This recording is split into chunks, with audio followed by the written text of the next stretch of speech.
Hello my dear friends, welcome to our channel Prabhay Academy. So thank you for being here. ఈ యొక్క concept లో number analysis నుంచి topic వచ్చిందండి. So ఈ యొక్క క్వశ్చన్స్ ప్రీవియస్ ఇయర్స్ నుంచి తీసుకున్నాము.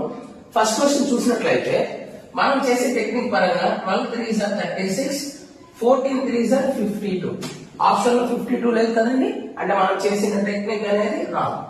ఏం చేయాలి సార్ అంటే ఫస్ట్ 12 తీసుకున్నాను, 1 + 2 3, 12 3s are ఎంతండి 36, same exactly 14, 1 + 4 5, 5 14s are 14 5s are 70. Option D is the right answer.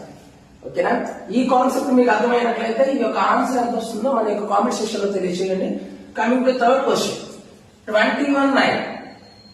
21 9 అంటే సింపుల్ గా మనం ఏం చేస్తాము, 21 అంటే డిఫరెన్స్ తీసుకుంటాం. ఓకేనా?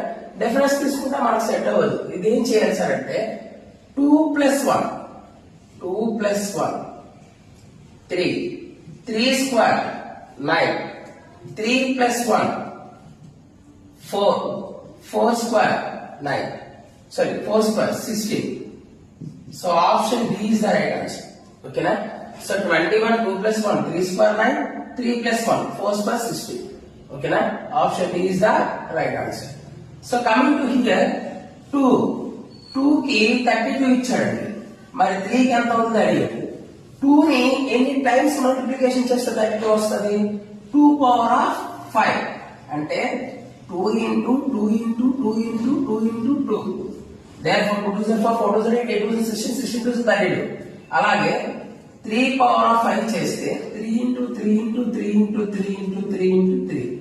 3 3 is 9, 9 3 is 27, 27 3 is 81, 81 3 is 240. Option D is the right answer. మన యొక్క కాన్సెప్ట్స్ మీకు నచ్చినట్లయితే, మన కాన్సెప్ట్స్ అనేవి మీకు అర్థమైనట్లయితే మన ఛానల్ ని సబ్స్క్రైబ్ చేసుకోండి, లైక్ చేయండి, షేర్ చేయండి. Thank you very much for your wonderful support.